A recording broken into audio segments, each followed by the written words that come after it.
Welcome back, everybody. For today's project, I'm supposed to install this backsplash, do some of the drywall repairs, and things might change. I was thinking I was going to have to move this one over here, move this one over here. Then I picked up this backsplash. It's kind of short. It might fit underneath it. Or I might be able to raise these up just underneath these mirrors and have this backsplash fit. In the last video, I asked the audience what they would do with these outlets. And overwhelmingly, people suggested turn those suckers sideways. Just turn them sideways and you'll be fine.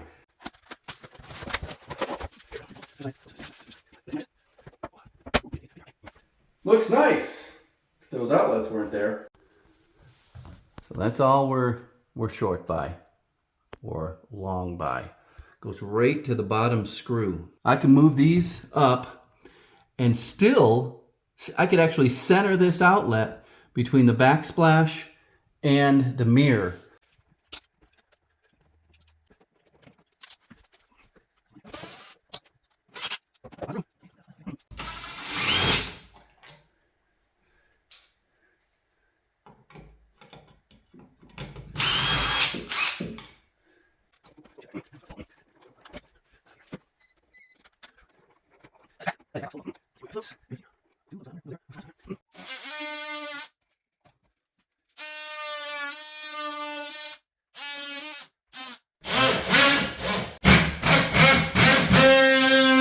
The boxes are moved up about a full inch. Use the carbide blade, cut the nails, move it up, screw it to the stud. I've already reinstalled the receptacles, put the plates on, and did a test measurement. And now it's time to do drywall work. So I got to patch this bottom area here, of which only 3/4 of an inch is going to be, exposed. Most of it's going to get covered up by the backsplash. I've got to do some work, some drywall repairs around the edges. Got to cut the caulking off or shade the caulking off. Get some mud on there. Get everything masked off for some texture. Can't believe he's putting tools on the countertop. Right here you can see the shape of the old vanity, and there's a bead of caulk. And on this side of the bead of caulk, there's no texture, no paint, no nothing. So like I said, I'm going to mask this off after I shave off this bead of caulk and see how good of a match I can get.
Remember that video I put up a little while ago discussing my electrical power situation in the tool trailer? It had all the individual components: solar charge controller, battery, power inverter, AC charger. So with that component-based system, it's locked in. Once it's installed, you can't take it with you. That's why I'm showing you the Anker Solix F3000. This here is an all-in-one unit that replaces all those components and actually has a higher power output. The modularity is already proven valuable. I just took this in the pickup truck to a job site where I didn't bring the tool trailer. Their garage plug is a GFI outlet, so I'm going to plug my extension cord in. This tool here, you'll see in an upcoming video. I'll give you a little sneak peek right now. So Anker said they wanted me to challenge their battery a little more. I said, well, I have the equalizer. This is it. My table saw. So we're going to plug it in and see if the Anker has what it takes. Right. Powered up. First test. Will it start it?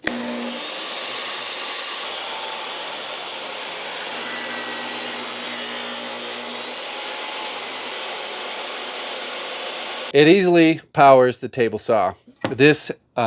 This board has so much warpage in it that it's pinching the blade and the splitter once I shove it in there. But I could not stall this out and did not get a fault code on that at all. Having consistent power is very important. And the sun doesn't always shine. If you have a high output gas generator, you can recharge and have pass-through power. This allows for rapid recharging of the F3000 while maintaining uninterrupted power supply to essential appliances. Now, if you want to harness clean energy, the Anker Solix F3000 can receive a ton of solar power, up to 2,400 watts. So I've got a 200 watt panel on top of the tool trailer. We're bringing in 131 watts. That's pretty respectable for the time of day and how dirty the solar panels are. So outside of using this on a job site, if your power goes out in your house, if you live in one of those hurricane-prone, tornado-prone areas, you can just take this out of your truck or out of your tool trailer, wheel it into your house. So say your power's out and you need to cook some dinner. Will it power an air fryer? Handles the air fryer, no problem. So what if you want to cook dinner and heat up the kitchen and the air fryer? Easily putting 3,000 watts out. And it'll provide electricity to run essential things in your house for an extended period of time. So if you've got a need for the longest lasting essential home backup power, this Anker Solix F3000 will do the trick. I'll put all the links down in the description. Keep in mind the backsplash is going to cover all this up. Once this dries, give it a light sand, mask everything off, texture it, then get some primer on it.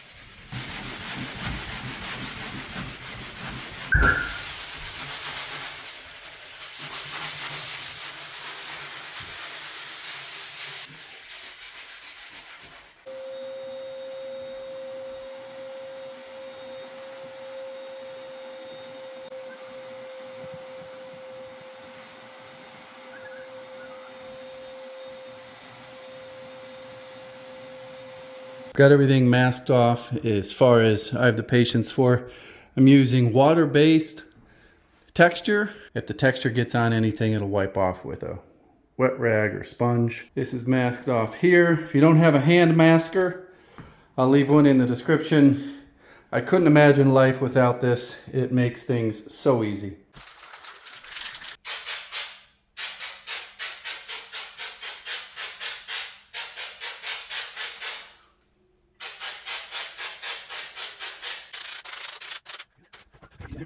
Nice. Coming out better than probably one of the best spray textures in a can job I've ever done.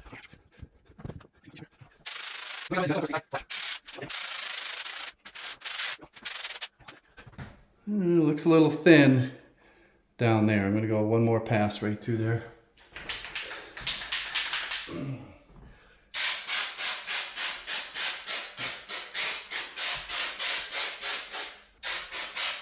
Perfect.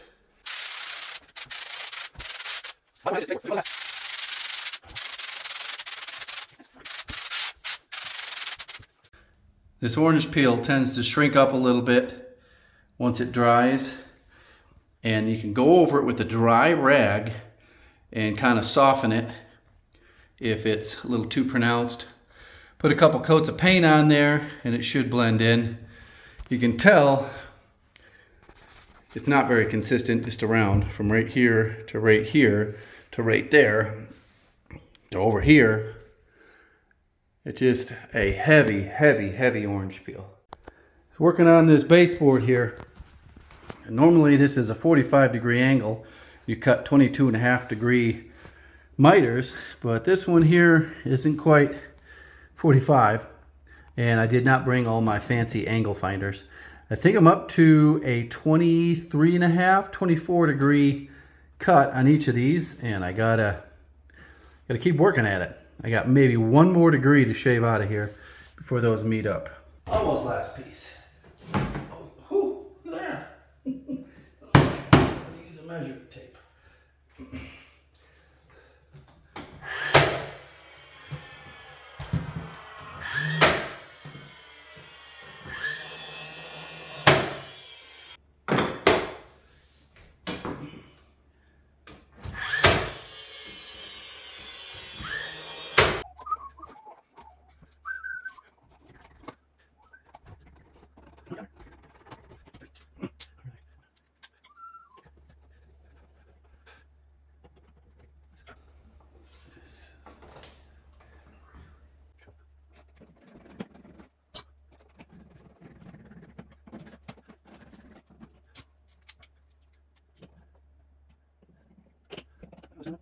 Is he gonna fit?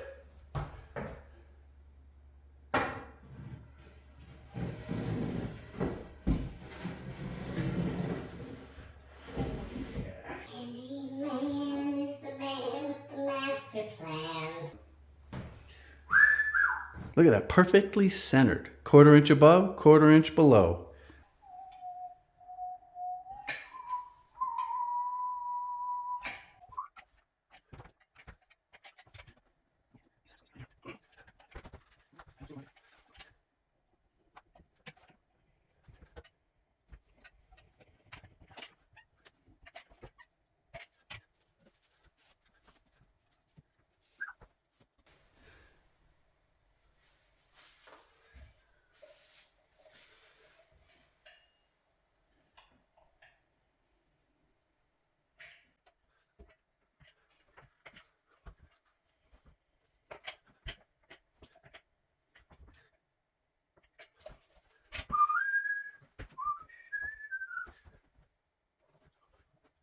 Quite the improvement over the green carpet and Formica countertop and green tile backsplash.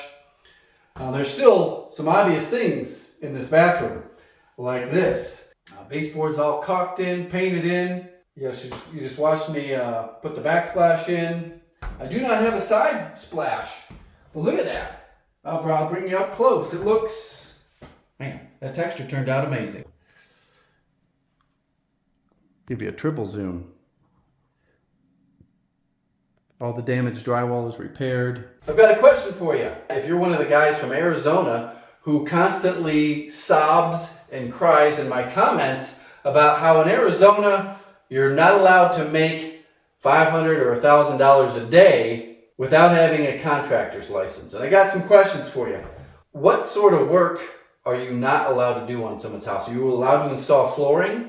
Are you allowed to install baseboard, or do you have to have a general contractor's license to put floor, baseboard in, countertop in? How about building cabinets? Are you allowed to build cabinets for someone's house? Maybe you are, but you're not allowed to install them because that's actually working on their house. It's very, very peculiar. Sounds illegal that the government down there in Arizona would prevent somebody from painting a wall, putting in some clip-together flooring, and installing some baseboard and say you can't charge more than $500 or $1,000. It's bananas.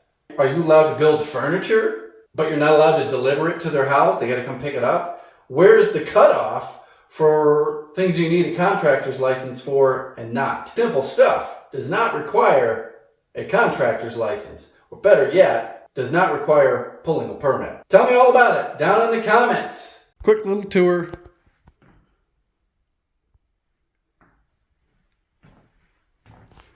Check out this wall here. Whomp, whomp.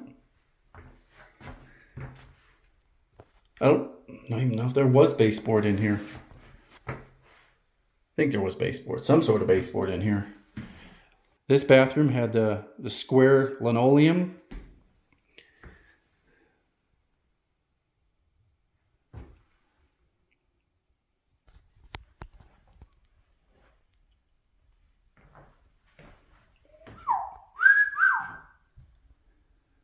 What do you think of those light bulbs? I think they're spotlights. Thanks for watching. Goodbye.